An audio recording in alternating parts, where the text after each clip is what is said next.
Conquer your fear, and I promise you, you will conquer the world. Alexander the Great was perhaps one of the greatest warriors and most brilliant military commanders in history. He is considered one of the rare figures who was able to bring together people of different religions. He was even considered a god during his lifetime, with the Egyptians declaring him a pharaoh. The Iranians, on the other hand, saw him as a mythical king and an Iranian. Although he didn't believe it himself, some claimed he was the son of Zeus. Many peoples regarded Alexander as one of their own. People, regardless of cultural or religious differences, named their children after him out of respect and admiration. Names like Alex, Alexander, and Iskander originated this way. He was born in Pella in 356 BC. His father, wanting him to have a good education, entrusted him to the most famous scholars of the time. Alexander was educated by Aristotle until the age of 16. There were rumors that his mother's lineage traced back to Achilles, and she would tell him this story every night. Young Alexander grew up sleeping with a copy of the Iliad by his bedside, believing he was the reincarnation of the famous ancient Greek hero Achilles. He wasn't entirely wrong in this belief, as he sometimes showed extreme mercy to his enemies, while at other times he barbarically slaughtered them.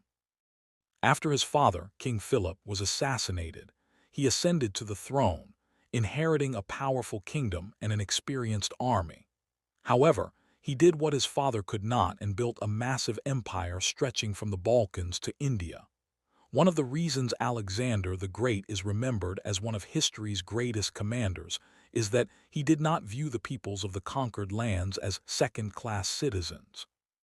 Furthermore, he succeeded in toppling the Persian Empire, which the Greeks and other civilizations had failed to defeat. Alexander not only built a great empire from Greece to India, but also created a cultural synthesis in the lands extending from Asia to Greece. At just 22 years old, he had conquered 90% of the known world. These conquests marked the beginning of the Hellenistic culture, which would last for 300 years, and prepared a philosophical foundation that influenced the Renaissance and the modern world. Alexander and his army encountered new civilizations with different traditions in the conquered lands. Instead of simply destroying these cultures, they adopted and blended them, creating a new culture called Hellenism. However, contrary to popular belief, Alexander the Great also had his failures. For example, the siege of Halicarnassus was a major fiasco. Similarly, despite defeating Porus in India, his army lost thousands of soldiers during marches through the deserts. Nevertheless, the fact that he was a leader who impacted world history remains unchanged. In 332 BC, Alexander the Great of Macedon conquered Egypt. After the conquest, he and his men walked through the city. The culture and beliefs of the Egyptians were very different from his own. However, Alexander did not disparage their beliefs or destroy their temples. On the contrary, he expressed his admiration. He even visited their sacred places one by one and left gifts on the altars. While it's debatable how sincere or political these actions were, the Egyptians began to see him as one of their own. Soon after, the chief priest of Egypt, during a ceremony, declared him the son of their god Amun. This gave Alexander the power to rule the Egyptians with their consent and earned him divine legitimacy. Not content with this, Alexander founded the city of Alexandria the following year. Alexandria quickly became one of the world's greatest centers of science and culture. Alexander always fought on the front lines in battles, and as a result, he was severely wounded many times. In the Battle of Granicus in 334 BC, a Persian nobleman split Alexander's helmet in half with his sword. Alexander was wounded in the head but survived. He quickly recovered and plunged his sword into his opponent's chest. During a siege, a projectile from a catapult pierced his shield and then his armor, lodging in his chest. He was very seriously wounded and recovered with great difficulty.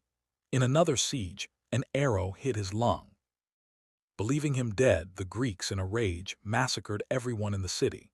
But Alexander had held on to life again. In 333 BC, he received a sword blow to his left knee.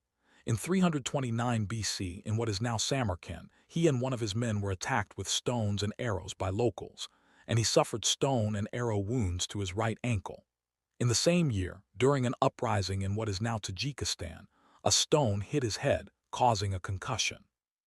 In 327 BC, during a siege in a valley in Pakistan, he was shot in the chest with an arrow.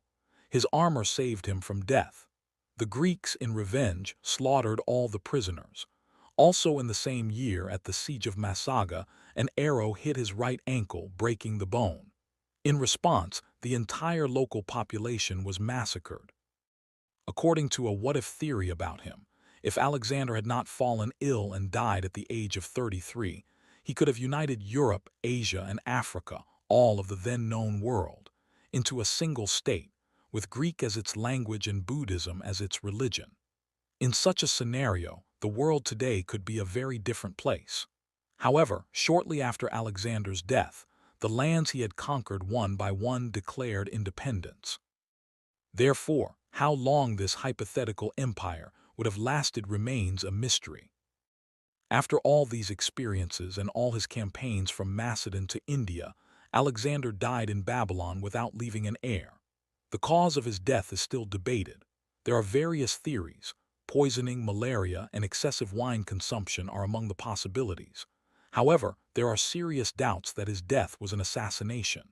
The most common theory is that arsenic was added to his wine, causing him to die in agony. Many historians of the period, however, write that it was due to a natural illness. Furthermore, many inscriptions state that high-ranking commanders in the army were aware of the plot but did not reveal it, fearing the public's reaction. Alexander truly deserved the title the Great. Although he died at just 33, he succeeded in writing his name in the golden pages of history. This was his greatest desire, not to be forgotten. Finally, let's end the video with one of Alexander's most beautiful quotes.